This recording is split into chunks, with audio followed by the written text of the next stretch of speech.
අයිබෝන් Apex Law අපේ YouTube channel එක Apex Law School අපේ Facebook පිටුව අපිව like කරන්න, share කරන්න, subscribe කරන්න. ඉතින් Apex Law සහ Apex Law School හරහා අද අපි මේක එකතු වෙලා ඉන්න කට්ටිය දන්නවා.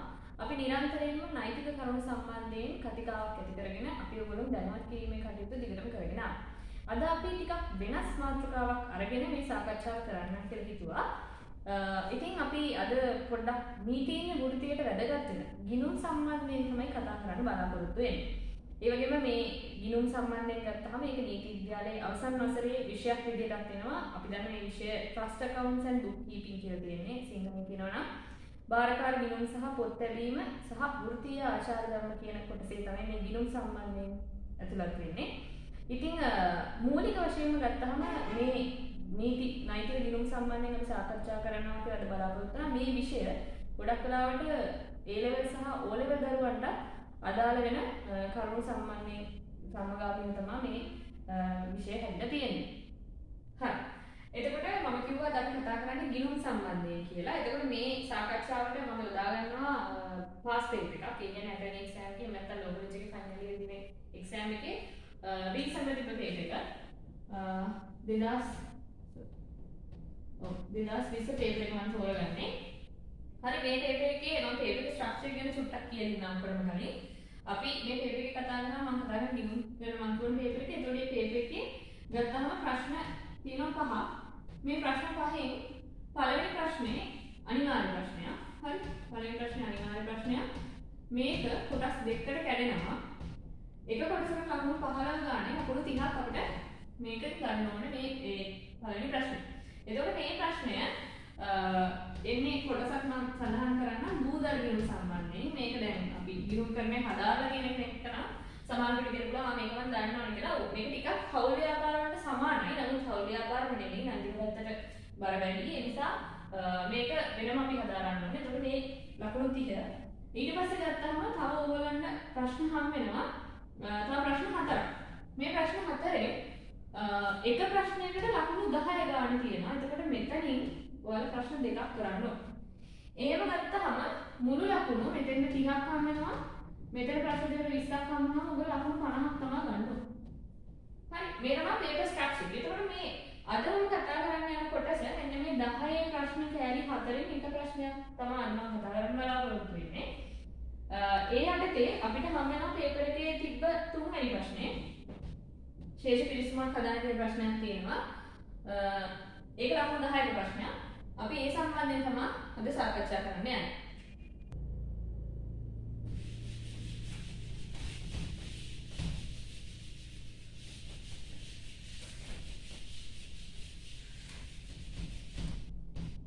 හරි. එතකොට 2030 ප්‍රශ්නාංක 3 අපි කතා කරන්න යන්නේ. දැන් ඔයගොල්ලන්ට ස්ක්‍රීන් එකේ පේනවා ප්‍රශ්නේ දාලා තියෙනවා.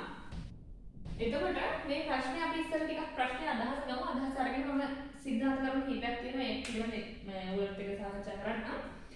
ප්‍රශ්නේ ගත්තාම ප්‍රශ්න තියෙනවා රංජිත් මෙන්ඩිස් මහතා ප්‍රසිද්ධ නීතිඥයෙකු වන අතර 2020 මාර්තු 31 දිනන අවසන් වර්ෂය සඳහා පහත් දැක්වෙන මූල්‍ය තොරතුරු දී තියෙනවා. මූල්‍ය තොරතුරු දී තියෙනවා. හරි. එතකොට මේකෙදි ප්‍රථමයෙන් මම කියන්නම් ඔයගොල්ලෝ විශේෂයෙන්ම කරගන්න ඕන දෙයක් තමයි මේ ගිණුම් කාලච්ඡේදය. දැන් එහෙම කාටවත් තේරෙන්නේ නැත්නම් මම ලියන්න මේ 2020 මාර්තු 31 නැත්නම් 3:31 කියන එක යටින් ඉලක්ක ගන්න. ඒතර කියනකොට සහ මූල්‍ය තොරතුරු කියන එක පොඩ්ඩක් හයිලයිට් කරගන්න. හරි. ඊට පස්සේ මම ගන්න බලකට සාකච්ඡා කරගෙන යන ගමන් ඔයගොල්ලන්ට සිද්ධාන්ත කීපයක් කියලා දෙනවා. එතකොට මෙතන බලන්න දැන් සමහර මේ වචන හුරු වෙති සමහර වචන අපි හැමෝම දන්න දේවල්. පාඩම් ගිණුම කියලා එකක් තියෙනවා. ලාභ ශේෂය, ගැණිලි, උපදේශන ගාස්තු ආදායම් මෙන්න ආදායම් වර්ග තුනක් තියෙනවා. ණය හිමියෝ ඉන්නවා. ඊට පස්සේ වත්කම් වර්ග කීපයක් තියෙනවා. වත්කම් කියන්නේ ව්‍යාපාර ගොඩනැගිලි, මෝටර රථ ගෘහ භාණ්ඩ කියන ඒවා. ඊට අදාළ තව ගිණුම් කරන්නේ කියන සංකල්පයක් විදිහට ෂෙයා කිරීම දීලා තියෙනවා. ඊළඟ බැංකු ශේෂය, නීති ගාස්තු, ණය ගෙතිය, මුද්‍රණ තොගය මේ වගේ වියදම් කිහිපයක් තියෙනවා. ඊට පස්සේ දේපල පිළිවෙත වාර්ෂික ෂෙයා ඔන්න ඔය විදිහට තමයි ගන්න තියෙන්නේ. අයිතම 28ක්. මූල්‍ය තොරතුරු 28ක් දීලා තියෙනවා. බලන්න ලකුණු 10 ප්‍රශ්නේ අපෙන් අහන්නේ ශේෂ පිළිසුමක් පිළිවෙල ගන්න කියලා. හරි. එතකොට දැන් මේ කතාව හරි. ඊළඟ ප්‍රශ්නේ තමයි මොකක්ද මේ ශේෂ පිළිසුම කියන්නේ කියලා. ශේෂ පිළිසුම ශේෂ පිරික්සම කියලා කියන්නේ ප්‍රධාන දේ තමයි ශේෂ පිරික්සම කියලා කියන්නේ ගිණුමක් නෙමෙයි. හරි? දැන් ඊට පස්සේ ප්‍රශ්නයක් කරනවා එහෙනම් මොකක්ද? ඔව් ශේෂ පිරික්සම කියලා කියන්නේ ඒක ප්‍රකාශනයක්. ඒක ගිණුමක් නෙමෙයි. ඒක ප්‍රකාශනයක්. එතකොට මේ ප්‍රකාශනයෙන් ඕගොල්ලෝගේ බලාපොරොත්තු වෙන්නේ මේ ප්‍රකාශනයේ තියෙන මේ ශේෂ සම්බන්ධයෙන් ඕගොල්ලෝ හරියට දන්නවද? ඒක ඕගොල්ලන්ට හරියට ඉදිරිපත් කරන්න පුළුවන්ද කියන එක විතරයි. හරි?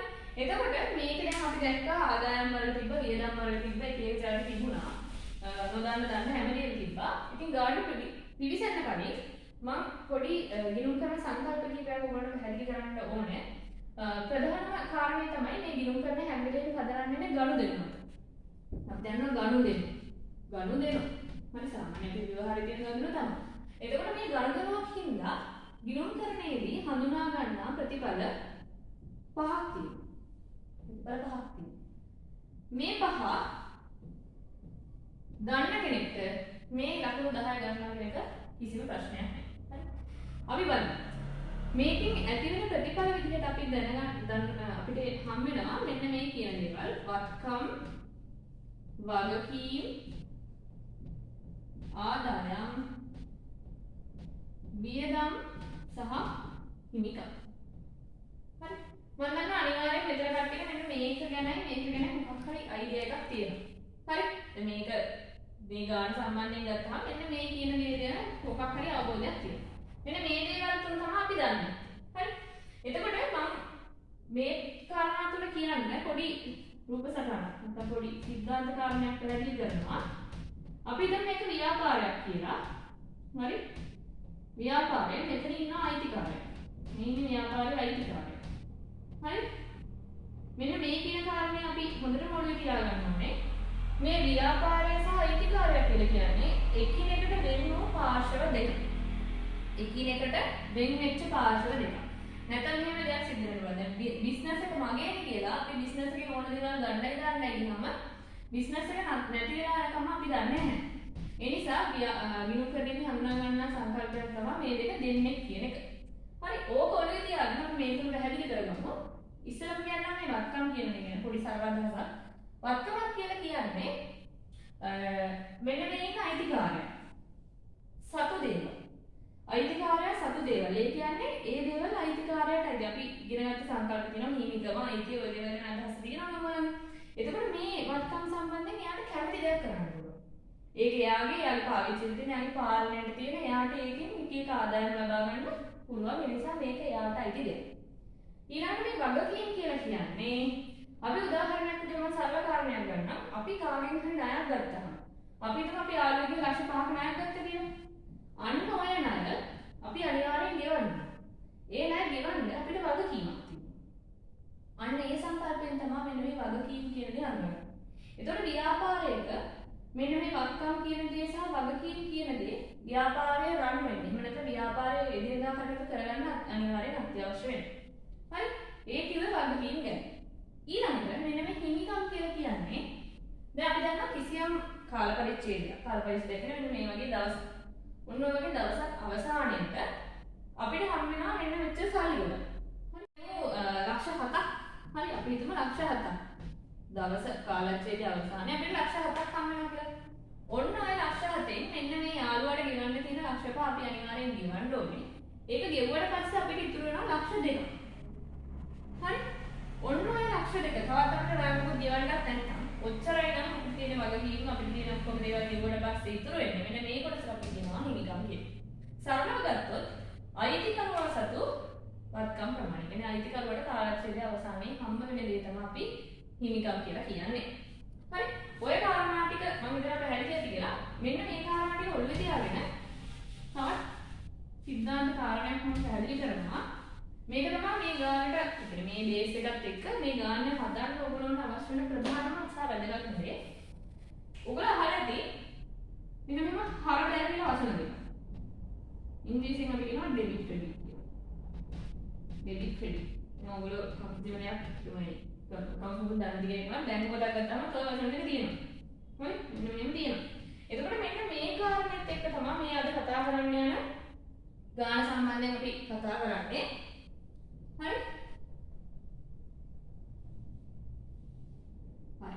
එතකොට මෙන්න මේ වචන දෙක තමයි අපිට මේ සමස්තය පුරාවටම අවශ්‍ය වෙන්නේ. ඇත්තටම කිව්වොත් accounts වල බේස් එක මෙන්න මේ කරුණු පහ තමයි. මේ කරුණු පහ හරියට ඔළුවේ තියනවා නම් මේ පේපර් එක අපිට මහ දෙයක් නෙමෙයි කරගන්න පුළුවන්.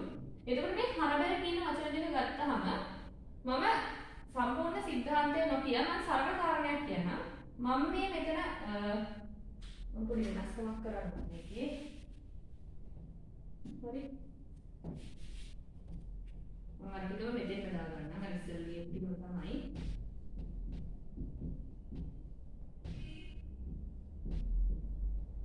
හරි. මෙන්න මේ කියන සටහනේ මෙන්න මේ කියන දෙක සහ මෙන්න මේ කියන තුන අපිට වෙන් කරගන්න පුළුවන්. ඒ කියන්නේ මෙන්න මේ දෙක හැම වෙලේම යන්නේ මෙන්න මේ හර කියන සටහන. ඒ කියන්නේ අපිට මොනවා හරි වත්කම් තියෙනවා. මම ගානත් එක්ක ඔයගොල්ලෝ කවුරුටත් මේක පැහැදිලි කරනවා. වත්කම් වලට අදාළ මොනවා හරි තිබුණා. ඒ වගේ අනිවාර්යෙන් අවසානයේ හම් වෙන්නේ හර ශේෂය. හරි අපි ගිණුමක් ගන්නොත් එහෙම මම මෙතන හිතන්න අදින්නම් ගිණුමක් කියන එක. ගිණුමක් කියන්නේ T අකුරට දෙක තියෙන දෙයක්. මෙන්න මේ වගේ T අකුරක් තමයි අපි ගිණුමක් කියන්නේ. ඒකේ මෙන්න මේ පැත්ත හර කියලා අපි හඳුන්වනවා මේ පැත්ත බැර කියලා හඳුන්වනවා. හරි? එතකොට මෙන්න මේ දෙක හැම වෙලේම ගිණුම ඉතුරු වෙන්නේ මෙන්න මේ කොටසෙම තමයි. මෙතන තියෙනවා වත්කම් මෙතන විගම මොන විදිහට තියෙන්න පුළුවන්. ඊළඟ මේ කාරණේ ගත්තාම එයා හැම වෙලේම ඉන්නේ ගිණුමේ මෙන්න මේ පැත්ත. එන්න බැර කියන පැත්ත තමයි එයා හැම වෙලේම ඉන්නේ. හරි? ඔන්න ඔය කාරණේ හොඳට ඔළුවේ තියෙනවා. දැන් මොකක්ද ගන්න ටිකට මෙන්න මේ රූප සටහන මතකේ තියෙනවා නම් සහ ගානේ මෙන්න මේවට අදාළ කැලටි හොවා ගන්න ඕන නම් මේ ලකුණු 10 ගන්න පුළුවන්. හරි? අපි බලමු දැන් මේ ගාන කොහොමද හදන්නේ කියලා. හරි. එතකොට අපි ගාන ගැන කතා කරන්නේ මේ තියෙන්නේ මම ඇඳලා තියෙන ෆෝමැට් එක මම මේක විස්තර කරනවා. දැන් අපිට හදන්න කියලා තියෙන්නේ ශේෂ පිරික්සුම. ශේෂය පිරික්සන්න තමයි. එතකොට ඔයගොල්ලන්ට මෙන්න මේ වගේ ෆෝමැට් එකක් තමයි අඳින්න ඕනේ. විස්තරය කියන රුලක් තියෙනවා. විස්තරය කියලා තීරුවේ තියෙන්නේ ඔය ගානේ දීලා තියෙන මූල්‍ය තොරතුරේ නම්. ඊළඟට හර කියලා දෙනවා. ඊළඟට බැර කියලා තියෙනවා. මම මේ P account එක නැත්නම් අපි වෙනවා ලෙජර් ගියමු කියලා. මේකත් මම ආපහු වෙන්න මේ තියෙන හරවල නිකන් ඉස්සර කියපු කාරණේ ආයෙ මතක් කරගන්න කාට හරි. මේක තමයි ෆෝමැට් එක. ඒකට මේ දීලා තියෙන මූල්‍ය තොරතුරු ටික මේක මේ දෙපැත්තට දාලා අවසානයේ අපි මෙන්න මෙතෙන්ද මේ වගේ එකතුව ගන්න ඕනේ. හරි? අවසානයේ මෙන්න මේ තීරුවේ සහ මේ තීරුව එකතු ගන්න. මේ එකතු දෙක සමාන වෙන්න ඕන.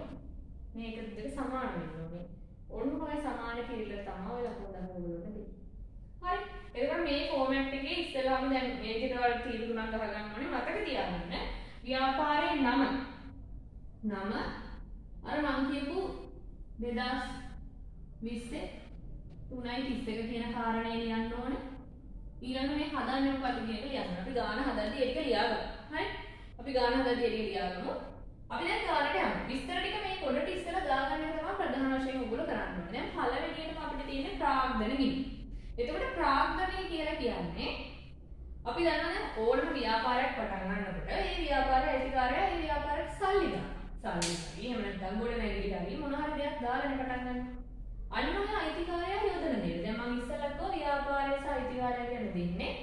එහෙමනම් මේ ව්‍යාපාරයට අයිතිකාරයා දාන දේවල් වලට අපි කියනවා ප්‍රාග්ධනය කියලා. හරි? එහෙනම් මේ ප්‍රාග්ධනය කියන එක අයිතිකාරයාට අයිති දෙයක්. ඒ නිසා අපිට ඒක හිමිකම් ගිණුම් යන්ත්‍රය වර්ගීකරණය කිරීමේ හැකියාව තියෙනවා. හරි? එතකොට රංජිත් මෙන්ඩිස් කියන ප්‍රාග්ධන ගිණුම් එකක් දීලා තියෙනවා. ඒක අපි දාන්න ඕනේ මෙන්න මේ අතට. හරි? අදට උඩවල යනවා. ප්‍රාග්ධනය. හරි? පළවෙනි කාරණය. ඊළඟ දෙවෙනි කාරණය තියෙනවා ලාභශේෂය. ලාභශේෂය කියලා කියන්නේ සාමාන්‍යයෙන් ව්‍යාපාරයක ගණන් කටයුතු සිද්ධ වෙලා ව්‍යාපාරයේ අවසානයේ ගිණුම් වර්ෂ අවසානයේ ව්යාපාරයේ ආදායම වියදම් ටික කාරණා යනවාට පස්සේ අපිට හම් වෙන දේ මේකත් අපි හිමිකම් ගිණුමක් යටතට තමයි වර්ගීකරණය කරන්නේ. එතකොට අපිට මේක දැන් ඕගොල්ලන්ට අර කාරණා ආපහු මතක් වෙන හැටි මම මතක් කරන්න මම ආපහු සරයක් මෙන්න මෙතන ලාභශේෂය කියන එක අපි දාන්නේ හිමිකම් ගිණුම් කියන දේ යටතට. හරි? ඒක ආදායම නෙමෙයි. පටල ගන්න එපා. ඒක ආදායම නෙමෙයි. ආදායම සහ වියදම් ගලපුවට පස්සේ අපිට ලැබෙන දේ. තුන්වෙනියට දෙනවා ගැණිලි. මොනවද මේ ගැණිලි කියන්නේ? හරි? අර මූලිකම කියපු කාරණාව. ව්‍යාපාරය සහ අයිතිකරුවා කියන්නේ දෙන්නේ නම් අයිතිකාරයා ව්‍යාපාරයේ ඇතුලේ සල්ලි හරි භාණ්ඩ හරි අරගෙන යන්න. අපි ඒක හඳුන්වන්නේ ඔතන නම තමයි ගැණිලි කියලා කියන්නේ. අපි කියන්නම් ගැණිලි. ගැණිලි කියන එක මුදලින් වෙන්න පුළුවන්. එහෙම නැත්නම් භාණ්ඩ වලින් වෙන්න පුළුවන්. මොකද භාණ්ඩ වලින් වෙන්නේ ව්‍යාපාරයක් කරගෙන යනකොට භාණ්ඩ තොග තියන්න ඕනේ. මොනවාරි අමුද්‍රව්‍ය හරි මොනවාරි මේවත් අපි දුමු රෙදි නිෂ්පාදනය කරන ආයතනයක් කියලා. කර්මශාලාවක් නම් රෙදි කියලා කියන්නේ ඒගොල්ලන්ගේ භාණ්ඩ තොගය. එහෙම නැත්නම් තොගේ. අන්න ඒ වගේ අරන් යන්නත් පුළුවන් තමන්ගේ පරිභෝජනයට. එහෙම නැත්නම් මුදල් වලින් ගන්නකොට අයිතිකරු විසින් ව්‍යාපාරයෙන් සිය පෞද්ගලික ප්‍රයෝජනය සඳහා අරගෙන යන මොනවා හරි දෙයක් තිබුණොත් අපි ඒක ගැණිලි විදියට හඳුන්වනවා. හරිද? එතකොට මේකත් එක්ක ගැණිලි අපිට දීලා තියෙනවා මේ ගානේ රුපියල් 4,50,000. එතකොට මේ ගැණිලි කියන ගිණුම අපි ගණන් ගන්නේ අපේ ව්‍යාපාරයේ තියෙන මෙන්න මේ අයිතිකරුවා සතු අයිතිකරුවාට ගිණුම් කාලච්ඡේදයේ අවසානයේ හම් වෙන හිමිකම අඩු වෙන්න බලපාන හේතුවක් විදිහට. හරි? හිමිකම අඩු වෙන්න බලපාන හේතුවක් තමයි ගැණිලි කියලා කියන්නේ. ඒ නිසා අපිට මේ ගැණිලි කියන එක හිමිකම් ගිණුම් යටතේ වර්ගීකරණය කිරීමේ හැකියාවක් තියෙනවා. හරි? අපි දැන් කාරණා තුනක් ගැන කතා කරමු. මේකත් එක්ක මම තව චෝටි අතිරේක කාරණාවක් කියන්න. මේ හිමිකම කියන දේ. හරි? අපි දන්නවා දැන් හිමිකම කියන දේ. හිමිකම කියන දේ අඩු වෙන්න බලපාන හේතු දෙකක් සහ වැඩි වෙන්න බලපාන හේතු දෙකක් තියෙනවා. හරි? මේක මතකයේ තියාගන්න. ගාන හදනකොට ඔයගොල්ලෝ ලේසි එතකොට. හිමිකම අඩු වෙන්න බලපාන එක හේතුවක් තමයි අපි හැමෝම දන්න වියදම් කියන දේ. වියදම් වැඩි වෙන්න අර මම ඉස්සෙල්ලා පෙන්නපු රූප සටහනේ ලක්ෂ 7 7ෙන් ලක්ෂ 5 අඩු වුණාට පස්සේ යන ලක්ෂ 2 අඩු වෙවි යනවා. ඒ නිසා හිමිකම අඩුයි.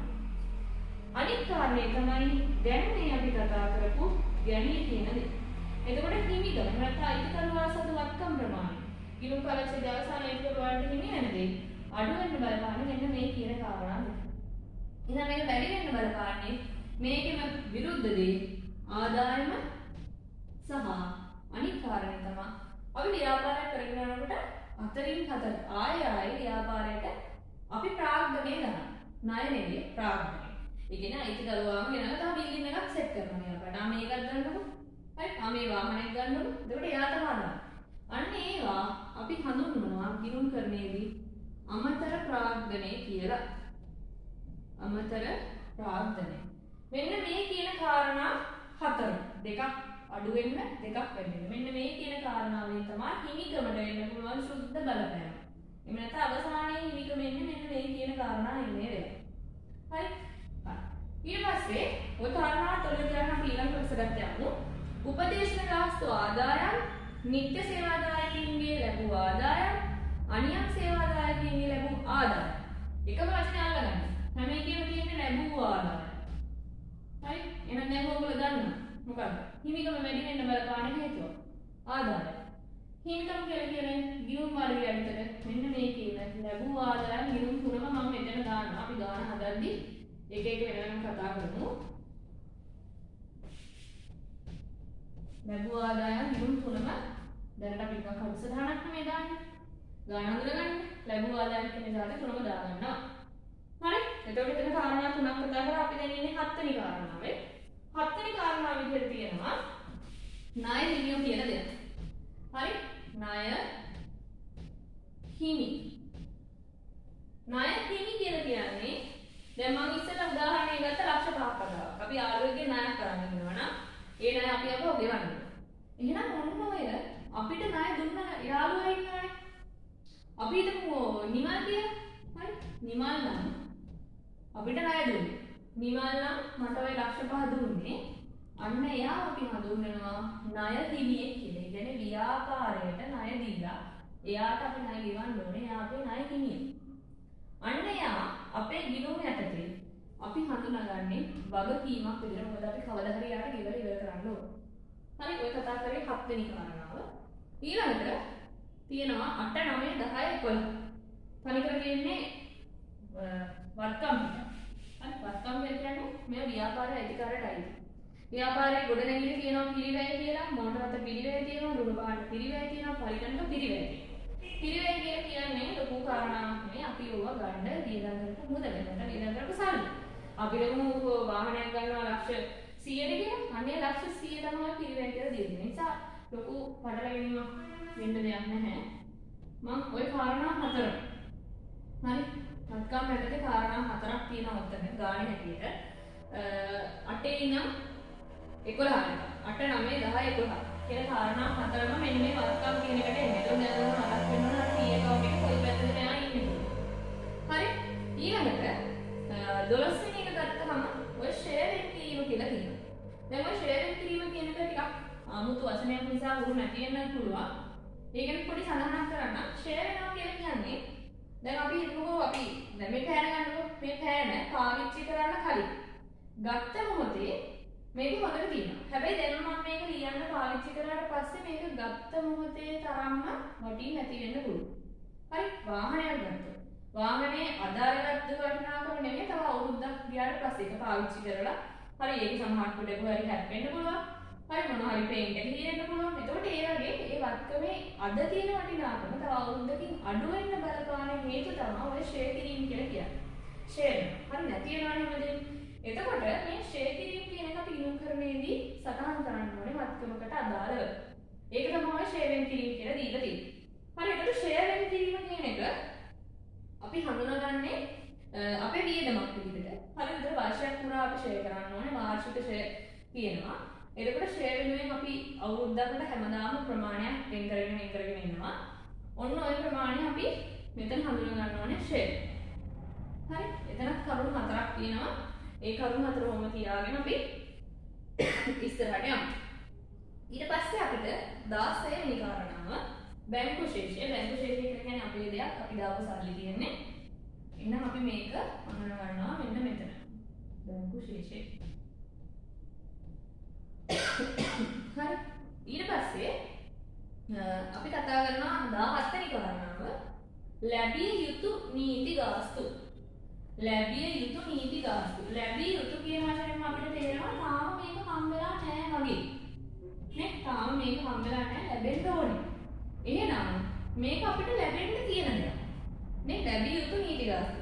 රංජිත් මෙන්ඩිස් මහත්මයාට ලැබෙන්න තියෙන ගාස්තුව. එහෙනම් මේක අපිට ලැබෙන්න තියෙනවා තාම හම්බෙලා නැහැ. හැබැයි විලුම්කරණයේ එක සංකල්පයක් තියෙන උපචිත සංකල්පය කියලා. ඒ සංකල්පයේදී කියනවා අපිට මුදලින් ලැබෙන්න තියෙන මුදලින් ලැබෙන්න තියෙන සහ ලැබුණු සියලුම දේවල් අපි හඳුනා ගන්නා පදනම. එතකොට අපිට ලැබෙන්න තියෙන දේවල් අපි දැන් කරලා ඉවර දෙයක් වගේ අපිට ලැබෙන්න තියෙන දේවල් අපි හඳුනා ගන්නවා අපේ වත්කමක් විදිහට. මොකද අපිට අනිවාර්යයෙන් ගන්න එක හම් වෙනවා. නැති වෙන්නේ නැහැ. ඒ නිසා මේ ලැබිය යුතු නීති ගාස්තු කියන දේ. වචනය ඕගොල්ලෝ මතක තියාගන්න මේ ලැබිය යුතු කියන වචනේ තමයි ගන්න. ලැබිය යුතු නීති ගාස්තු අපි අඳුරගන්නවා වත්කමක් විදිහට. ඊට පස්සේ අපි තියෙනවා 18 වෙනි කාරණාව ණය ගැතියු. දැන් ඔයගොල්ලන්ට තේරෙනවා. ණය ගැතියු කියලා කියන්නේ ණය දුන්නා නම් නිමල්. මේ ණය ගත්තේ මම නම් මම තමයි ගැටියන්නේ. ඒ කියන්නේ මම හැම වෙලේම ගැටි වෙලා ඉන්නවා නිමල්ට ගෙවන්න. එහෙනම් ණය ගැටිය කියන එක අපිට වත්කම් යටතේ හඳුනා ගන්න පුළුවන් ණය ගැටියා කියන දේ. හරි. ඊළඟට අපිට තියෙනවා 19 වෙනි කාරණාව. 19 වෙනි කාරණාව වෙනවා මුද්දර තොගය. දැන් ඔයගොල්ලෝ දන්නවා සාමාන්‍යයෙන් නීතිඥයෙක් කෙනෙක් ගත්තාම නීතිඥයේ කාර්ය පරිචය ගැන මම කියන්නේ නැහැ. සාමාන්‍යයෙන් දැන් උපුලීමේ කාර්යයක් එහෙම කරන නීතිඥයෙක් නම් අනිවාර්යයෙන් එයා මුද්දර සම්බන්ධයෙන් නිතරම ගනුදෙනු කරනවා. තමගේ ඔප්පුවට මුද්දර අවශ්‍ය වෙනවා. ඒ වගේ කාරණා සම්බන්ධ. එතකොට මේ මුද්දර ගාස්තු කියන එක අනිවාර්යයෙන් කිසියම් ඔප්පුවකට අපි ගෙවන්න ඕනේ. හරි. එතකොට ඒ වෙනුවෙන් නීතිඥයා තමයි වියදම තමන්ගේ ගාස්තු වල ඇතුළත් කරලා ගන්න ඕනේ. සහ එයා ඒ සම්බන්ධයෙන් බිලින් කරන්න ඕනේ. එතකොට මේ මුද්දර හැම වෙලේම නීතිඥයෙක් ළඟ ස්ටොක් එකක් තියෙනවා. හරි. ඒක වටිනාකම විඳිනවා නේද? එතකොට මේ ස්ටොක් එක මෙයාලගත් මේ රංජිත් මෙන්ඩිස් මහත්තයාලගත් තියෙනවා. වටිනාකම විතර අපිට තියෙනවා 240000. මම කියන්නේ 19 වෙනි කාරණාව ගැන. එහෙනම් මුද්දර තොගය මෙයා සල්ලි ටික දැන් මෙයාලට අරන් තියෙනවා. නේ? එතකොට මේක මෙයාගේ නිකන් ළඟ තියෙන බඩු ගොඩක් වගේ. නිකන් මේ විදිහට ගත්තොත් නිකන් ළඟ තියෙන බාඩු ගොඩක් වගේ. එහෙනම් මේ මුද්දර තොගය කියන්නේ අපිට අඳුන ගන්න පුළුවන් අපේ වත්කමක් විදිහට. හරි. එතකොට හරි මේක මතක් කරගන්න. එතකොට මෙතන අපි කිව්වා දැන් මේ මුද්දර තොගය කියලා කියන්නේ ආවේ වත්කම. හරි මම සිද්ධාර්ථට හැදිලි කරා. එතකොට මුද්දර තොගය කියන්නේ වත්කමක් උපදේශයට අයිති වෙනවා. ඒ කියන්නේ 19 වෙනි අයිටමේ අපි ගත්තේ මුද්දර තොගය. ඊළඟ බලන්න පාවිච්චි කරන මුද්දර තොගය කියලා තියෙනවා. මේක පාවිච්චි කරලා ඉවරයි. හරි මේ වෙනකොට ඒක පාවිච්චි කරලා ඉවරයි. එතකොට අපේ තවදුරටත් අපේ තොගේ ඒක රැඳෙන්නේ නැහැ. එහෙනම් අපිට ඒක හඳුනා ගන්න පුළුවන් දැන් පාවිච්චි කරලා ඉවරවත්කමක් හින්දා අපිට ඒක දාන්න පුළුවන් ගැණුම් කියලා කියන්නේ අපි අඳුනගත්ත වියදමක් කියලා. ගැණුම් කියලා කියන්නේ වියදමක්. කොහොමද වෙන්නේ? මොකද්ද ගැණුම් කියන්නේ? දැන් ඕනම ව්‍යාපාරයක ගැණුම් සහ විකුණුම් තියෙනවා. මොනවද?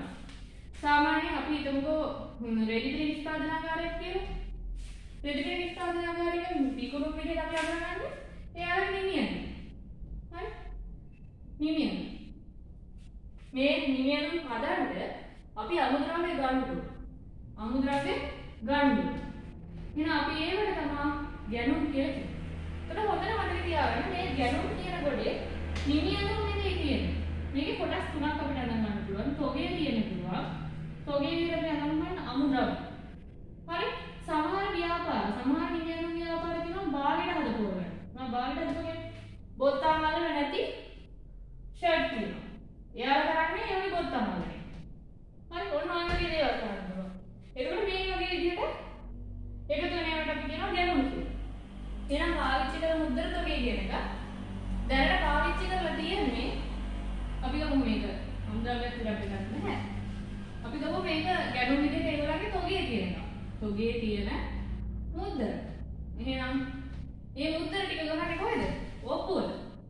එහෙනම් ඔප්පුව තමයි මෙයාගේ විකුණුම් වෙන්නේ නේ. ඔප්පුවට මෙන්න සල්ලි ගන්න.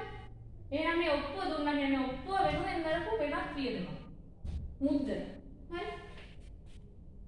මුද්දර. ඒක මුද්දර අපිට වියදමක් විතර ගන්නවා. මොකද ඒක පාවිච්චි කරලා ඉවරනින්න. මේ නිවිදාවේ මේ ඔප්පුව හදන්න අවසානයේ ඔප්පුව නිපදවන්න මෙන්න මේක අපිට ඕනේ. කොළ සහ අපි දන්නවනේ ඔප්පුව සාමාන්‍යයෙන් දීඩයක් දෙකට තියෙනවා. එතකොට අපිට මේ මුද්දර තොගේ හදා ගන්න පුළුවන් පාවිච්චි කරපුවක විකුණුම් මේ වියදමක් විදියට. ඊළඟට 21 වෙනි එක තියෙනවා ජල ගාස්තු මම එකම කියන්නම්. ජල ගාස්තු, විදුලි බිල්, දුරකථන බිල්, තැපැල් ගාස්තු. එතෙන් වෙන ටික ගන්න මම මේ කියන්නේ 21 ඉඳලා 24 වෙනකන් ටික. මේ සියලුම දේවල් ඔයගොල්ලෝ දැක්ක ගමන් තේරෙන ඕනම ගෙදරක ඕනම ව්‍යාපාරයක ඔය දේවල් කියනවා. ජල ගාස්තු, විදුලි බිල්, දුරකථන ගාස්තු ඔය තියෙනවා. ඊට අමතරව අර කියපු තැපැල් ගාස්තු. හරි? දැන් අපි ලෝ එකනේ කියවන හදන්නේ. එතකොට මේ සියලුම වියදම් જાති.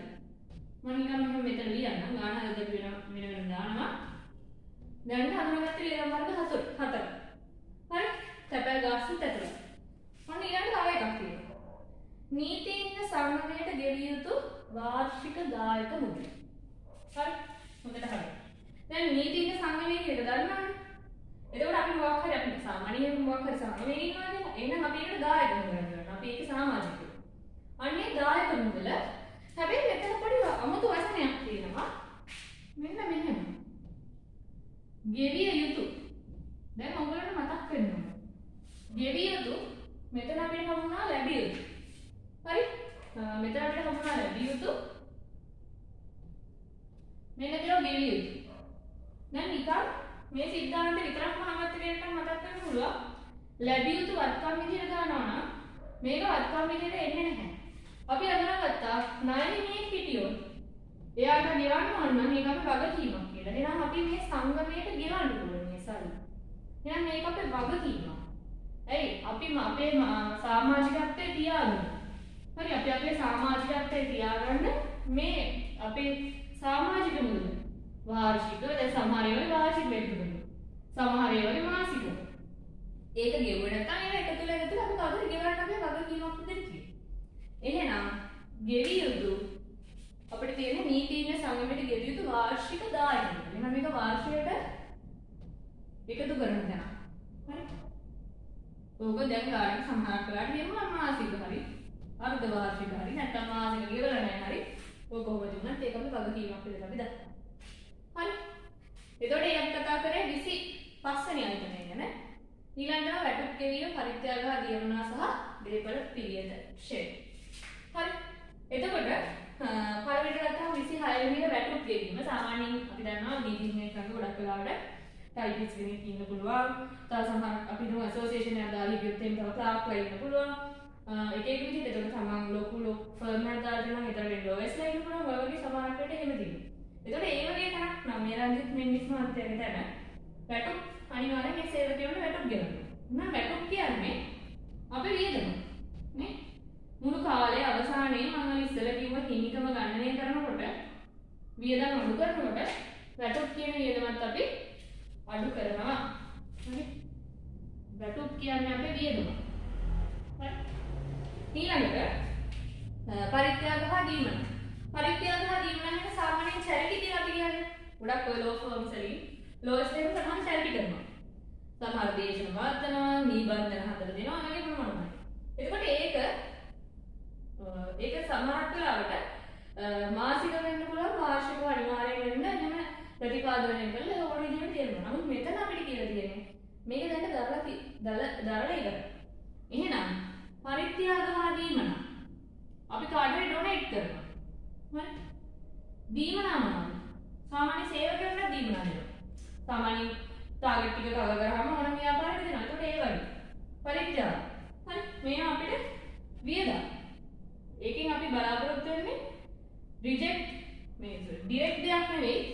සාමාන්‍යයෙන් මේකෙන් වක්‍රාකාරයෙන් අපිට ප්‍රසිද්ධියක් වගේ ඒ වගේ දෙයක් වෙන්න පුළුවන්. මේ රංජිත් මහත්තයාගේ ව්‍යාපාරයේ දෙන පරිත්‍යාගනා දීම. අවසාන අයිටම කියන්නේ 28 වෙනි අයිටමේ දේපල පිළිත වාර්ෂික ෂෙයා. මම ඉස්සෙල්ලා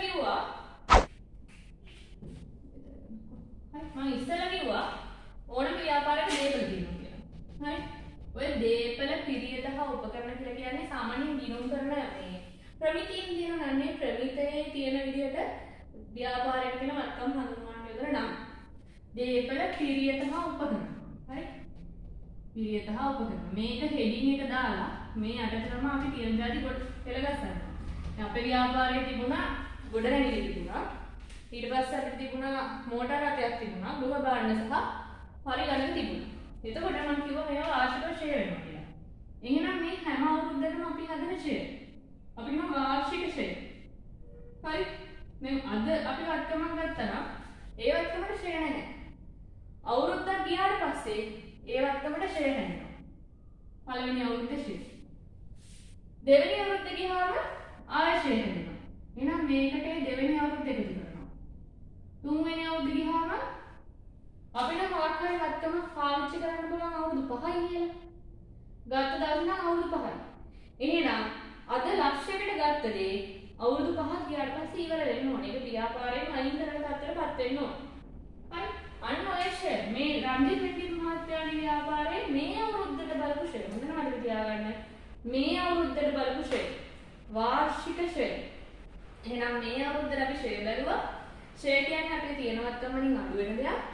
එහෙනම් ඒක අපේ වියදමක් විදිහට අඳුනගන්න. ඇයි කියන්නේ ආයෙත් මම පැහැදිලි කරන්න ෂෙයා කියලා කියන්නේ මොකක් හරි වත්කමකින් කරන අඩු කිරීමක්. ඒක අනිවාර්යයෙන් අපි කරන්න ඕනේ. මොකද වත්කම පාවිච්චි නොකර අපිට නිකන් තියෙනවා කියලා.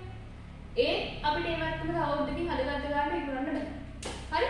අපි ඒ වගේ එකක් හඳුනා ගන්නවා අපේ වියදමක් විදිහට. ඒ නිසා वार्षिक ෂෙයා. හරි? වාර්ෂික ෂෙයා. දැන් මේ සමීකරණ මේ ලකුණු 10 ගාන තමයි මේ බෝඩ් එකේ තියෙන්නේ. ඉතින් ඔයාලට මේ වැඩේ කරගන්න පුළුවන් නම් මේ විදිහට අඳුනගන්න පුළුවන් නම් ඔයාලා මේ හදපු හදන්න යන ගාන හරියටම හදාගන්න පුළුවන්. අපි බලමු ඊළඟට කොහොමද මේ ගාන ශේෂ පිරිසීමක් විදිහට හදාගන්නේ කියලා. හරි. අපි දැන් ගාන හදන්න තමයි යන්නේ. හරි මෙච්චරලා හැදෙන කාරණා ටික මතක තියාගන්න මම ආයෙත් සමලියක් විදිහට මෙතන දාන්න. අපි අඳුනට ආයිතම 5 ගණුවලක සිද්ධ වෙන ප්‍රතිඵල 5. හරි?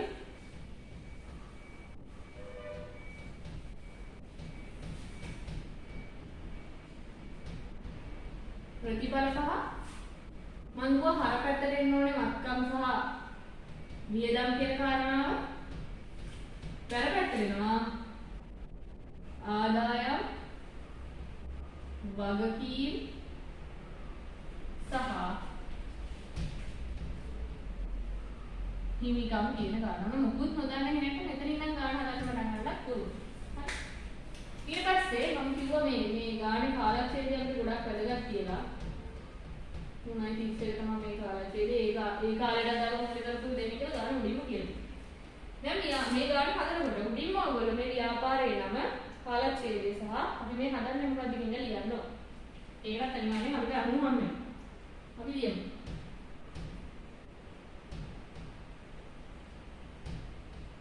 රන්දිත්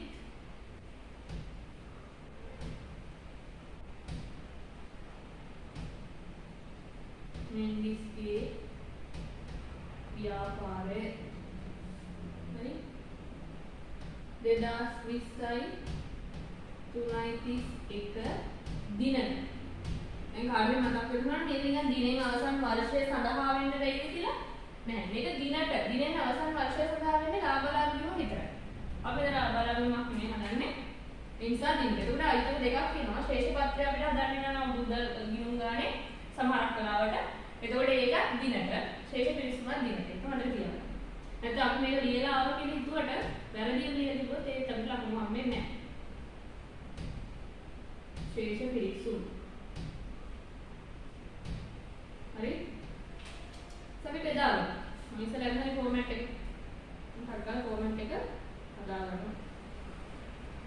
නෝල විභාගික ගානක් හදන වෙලාවක නම් මෙහෙම මේ අර ඉස්සෙල්ලා අපි ලිව්වා වගේ මේ ආයෙ වෙනම ලියන්න ඕනේ නැහැ ගානේ අයිනෙම ඔයගලන්ට පුළුවන් මේවත් ගන්න අර කින්නේ ලියා ගන්න. එහෙම ලියුවම ඔයාලට මේක හදාගන්න පුළුවන්. ටිකක් විශාල අයිටම් තියෙන නිසා ටිකක් ඉඩ තියලා ඇඳ ගන්න. හරි. මෙතන අපි දාගන්නවා විස්තර. 1 2 3 4 එහෙම දාන්නේ නැහැ. මේක මොකද ප්‍රකාශනයක් නිසා. විස්තරය හර බෑ. මේක අනිවාර්යයෙන්ම මතක තියාගන්න මේ රුපියල් වලින් හදන්නේ. මේ නිසා රුපියල් කියන සංකේතය ලියන්න ඕනේ. හරි? මෙහෙම ඉවත් කමක් නැහැ. දහස් වලින් ලියන්නේ නැහැ අපි. මේවත් කමක්. හරි අපි දැන් ගානට එමු. හරි. පළවෙනි එකම අපිට තියෙන ඉතිරේ තමයි ප්‍රාග්ධන ගිණුම. රන්ජිත් මෙන්ඩිස්ගේ ප්‍රාග්ධන ගිණුම. ප්‍රාග්ධන ගිණුම අපි අඳුනගත්ත අපේ හිමිකම් ගිණුමක් විදිහට. එහෙනම් අපිට බැල පැත්තට එන්නේ. අපි පළවෙනි අයිතමේ ලියනවා ප්‍රාග්ධන ගිණුම අපිට තියෙනවා මිලියන 5. හරි මිලියන 5යි විශේෂයෙන්ම මතක තියාගන්න දැන් අපිට දෙන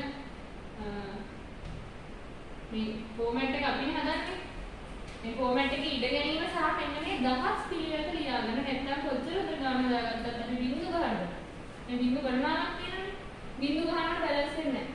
ඊට පස්සේ ගාන හදලා ඉවරලා බැලන්ස් කරාට ගියත් ආයෙ සම්පූර්ණයෙන් හදන්න නැතුව කරගන්න වෙන්නේ නැහැ. ඒ නිසා මේ දහස් හරියට බෙදාගෙන මම චූටි ගණනාවක් ගන්න ප්‍රශ්නයක් නැහැ. මේ ගණනාවක් දාලා ලියන්නේ කියලා. ඊළඟට අපිට තියෙනවා ලාභ ශේෂය. අපි තේරීම දාන්න පුළුවන් ලාභ ශේෂය.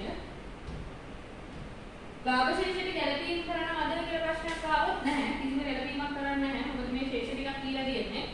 ආයෙ මේකට ආදායම එකතු කරනවා නම් එහෙම කතාවක් නැහැ. අපිට කෙලින්ම හදන්න පුළුවන්. නම් මිලියන 2යි 450යි ඉවතුනා. හරි. ඊළඟට අපිට තියෙනවා ගැනීම. මම කිව්වා ගැනීම කියන්නේ මොකක්ද කියන එක. එහෙනම් මොන අපේ පළවෙනි හරහා හිතමේ අපි කියනවා රුපියල් 4,50,000 හරි ඊළඟට අපිට තියෙනවා අපේ ආදායම් වර්ග ටික උපදේශක ගාස්තු ආදායම් උපදේශක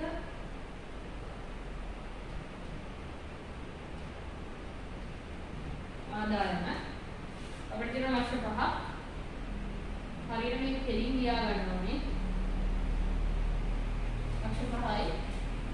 ඊට පස්සේ අපිට තියෙනවා නිත්‍ය සේවා දායක මුදල්. ඒ කියන්නේ අනිවාර්යයෙන්ම අපි ළඟ ඉන්න සේවකයෝ. ඒ කියන්නේ සේවකයෝ නෙමෙයි සේවා දායකයෝ. සේවා දායක කියන්නේ අපේ සර්විස් එක ගන්න යන කට්ටිය. එයාලගෙන් හම් වෙන ආදායම.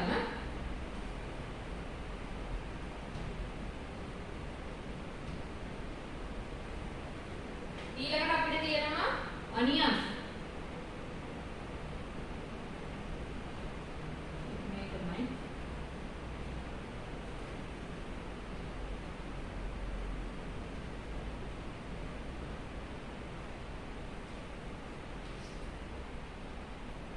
ඊළඟට අපිට තියෙනවා ණය හිමියෝ.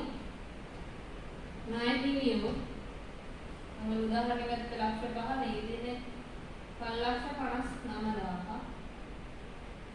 5,59,000. ඊළඟට අපිට තියෙනවා අර වත්කම් ටික. හරි? දේපල පිළිවෙත උපකරණ ටික තියෙනවා. හරි? අපිට මෙහෙම වැඩක් මෙතන කරන්න පුළුවන් අවශ්‍ය නම් දේපල පිළිවෙත ඔක්කොගෙම එකතුව ගන්න පුළුවන්. මේක ගැතගෙන ප්‍රශ්නයක් නැහැ. අපිට පුළුවන් මේක පෙර වැඩක් විදියට දක්වන්න.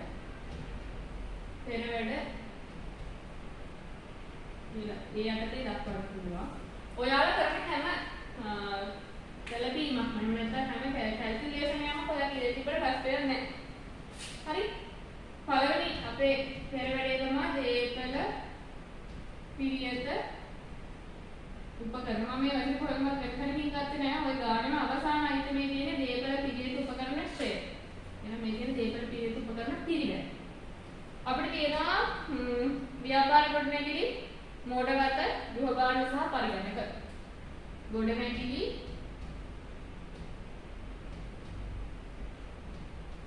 මෝටර රථ ගෘහ භාණ්ඩ සහ පරිගණක. හරි? අපිට තියෙනවා ගොඩනැගිලි නම් ලක්ෂ 5යි ලක්ෂ 3යි හරි ලක්ෂ 5යි මිලියන 5යි මිලියන 3යි මිලියන 1.5යි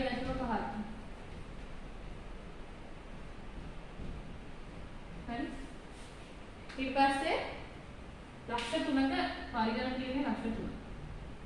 හරි? මෙන්න පැත්තකින් ලියලා බලන්න පුළුවන් මේක එකතු කරලා ගන්න. මිලියන 9.8ක් එනවා. හරි? අපි මෙතන මේක දාන්න පුළුවන්.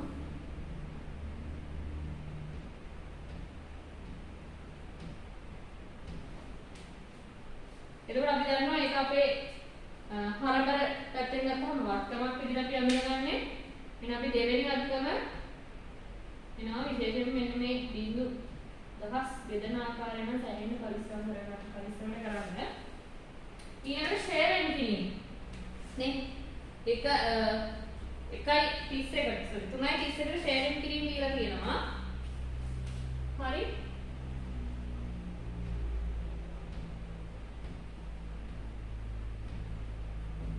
ෂෙයාරින් කිරීම මේකත් පුළුවන් අපිට පෙර වැඩක් විදිහට ගන්න 2 ෂෙයාරින් කිරීම වල එකතු දාන්න පුළුවන්. මොනම ගැටලුවක් නැහැ. කාටද ඒක කැමතිනම් වෙනමත් තමක් නැහැ. මෙහෙම දාන්න ප්‍රශ්නකුත් නැහැ. එතකොට ෂෙයාරින් කිරීම තියෙනවා අපිට දීලා ව්‍යාපාර ගොඩනැගිලි මිලියන 2යි, මෝටර රථ 7,50,000යි, ගෘහ භාණ්ඩ ලක්ෂ 5යි, පරිගණක ලක්ෂය. හරි? මම මෙතන මේ එක ටිකක් දාන්නම්.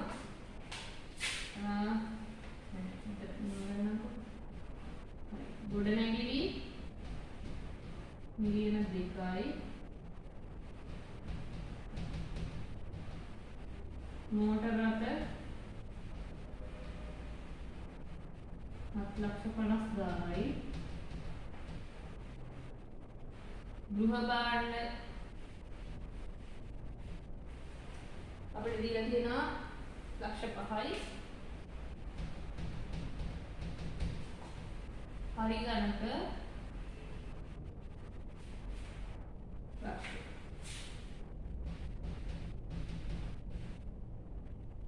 අපිට එනවා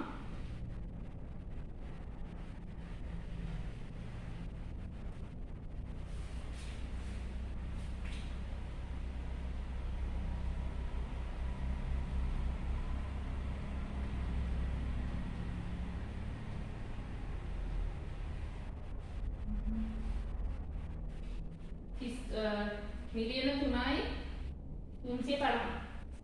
ඒ 3.35. එහෙනම් ෂෙයාරින් කිරීම කියලා කියන්නේ මම කිව්වා මොකක්ද කියලා. ඒක අපේ වෙන් කිරීමක්. එතකොට අපි කලින් කරලා තියෙන දේවල්. දැන් අපිට ඒක අපේ හිමිකමෙන් අඩු වෙන එකක් විදියට හඳුනා ගන්න පුළුවන්. හරි? මෙන්න අපිට කියන්න ඕන එක වගකීමක්. අපි මේ වෙන් කිරීම අනිවාර්යෙන් කරන්න ඕනේ. මේ අයිතමේ වෙනුවෙන් අපි මේ වෙන් කිරීම කරන්න ඕනේ. එතකොට ඒක අපි බැල පැත්තට දාන්නේ. හරි ඊට පස්සේ මම මෙතනට මොකක්නම්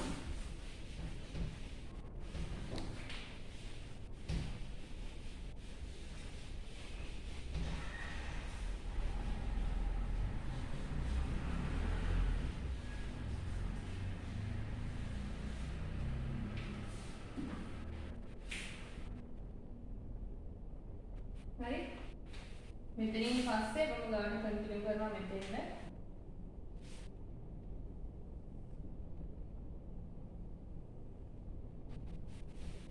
හරි ඊළඟට අපිට තියෙනවා 16 වෙනි අයිටම් එක මම එන්නේ දැන් බැංකු ශේෂය කියන්නේ මොකක්ද කියන මම කලින් කිව්වා එහෙනම්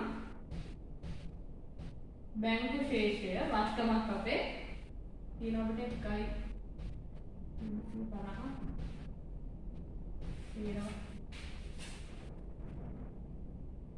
හරි ඊට පස්සේ ලැබිය යුතු නීති ගාස්තු හරි එතකොට බැංකු ශේෂය ගන්න ඊළඟ තියෙන ලැබිය යුතු නීති ගාස්තු අපි ඒක තමයි ගත්ත වර්තමාන විදිහට මම ලැබිය යුතු කියලා ලියන්නම් අපිට අපි ලියන්න සම්පූර්ණ නම ලියන්න ඕනේ හරිද ඊළඟට අපිට තියෙනවා ණයගැටියු අපි හඳුනාගත්ත වර්තමාන කියලා ණයගැටියු තියෙනවා 1,80,000ක් ඊළඟට අපිට තියෙනවා ජල ගාස්තු කියලා කියන්නේ වියදම. හරි? ජල ගාස්තු කියලා කියන්නේ වියදම. ඒ නිසා ඒකත් අපි දාන්නේ අපේ හර පැත්තට. ජල ගාස්තු කියන එක අපි දාන්නේ හර පැත්තට. හරි. එතකොට ජල ගාස්තු මම මේකත් මෙතන සඳහන් කරා ජල ගාස්තු විදුලි දුරකථන කැපැසිටි එක කියන්නේ ඔක්කොම වියදම්. එතකොට අපි අඳුරගත්ත වියදම් කියලා කියන්නේ අපේ හර පැත්තේ විශේෂයක්. ඒ නිසා අපි විශේෂ පිටුමේ හර තීරණය ටික දාගන්න පුළුවන් අපිට මේ වියදම් වර්ග සියල්ල. හරි. ඊට පස්සේ තියෙන එක තමයි ගෙවිය යුතු වාර්ෂික වියදම්. ගෙවිය යුතු වාර්ෂික මුදල්. ඒක අපි අඳුරගත්ත වගකීමක් කියලා. හරි. ඒක අපි අඳුරගත්ත වගකීමක් 15000ක වගකීමක් තියෙනවා. වැටුප් පරිත්‍යාග කියලා කියන්නේ වැටුප් සහ පරිත්‍යාග. කියන්නේ අපේ වියදම් අපිට තියෙනවා 1,750යි ඊළඟ මෙතන තියෙනවා 1,95,000 හරි ඊළඟට තව එකක් තියෙනවා දැන් ඔයාලා පාර බලයි කොහෙන් මුද්‍රක තොගේ සහ පාවිච්චි කළ මුද්‍රක තොගේ නෑ නේද ටුට්ටක් වෙනවා මේක කියන්න කලින් මේක ඉවර කරන්න දේපල පිරියට වාර්ෂික ශ්‍රේණිය කියන්නේ අපි වියදමක් කියලා හඳුනාගත්තා මතක ඇති එතකොට ආයෝගවල ශ්‍රේය බලනවාද කිසිම සැකයක් තියාගන්න බෑ මේකවල ශ්‍රේය දීලා තියෙනවා අපිට තියෙන දාන්න විතරයි 5,20,000 කරලා ඊට පස්සේ මුද්දර තොගේ මම ආයෙත් මතක් කරනවා මුද්දර තොගේ කියලා කියන්නේ වර්තම ඒ නිසා මුද්දර තොගේ කියන රුපියල් 2,40,000 අපිට කිසිම ප්‍රශ්නයක් නැහැ දාගන්න පුළුවන් අපේ හර පැත්තට හරි හර පැත්තට දාන්න 2,40,000 පාවිච්චි කළ මුද්දර තොගේ කියන එක අපි අවසානම උත්තර කරගත්තා ඉතින් 1,35,000 මම කිව්වා ඒක අපේ වියදමක් විදිහට අඳුනගන්න. මොකද අපේ අවසාන විකිණීම වෙනුවෙන් ඔප්පු විකුණ එක වෙනුවෙන් දාපු වියදමක් විදිහට අපි හඳුනගන්නේ පාවිච්චි කළ මුද්දර තොගය 1,35,000. ඔන්නතරේ ගන්න. හරි. ඔන්න මම ඔයගොල්ලන්ට ගාන හදන විදිහ තවත් ලේසි කරා මම උත්තරේ ගත්තා.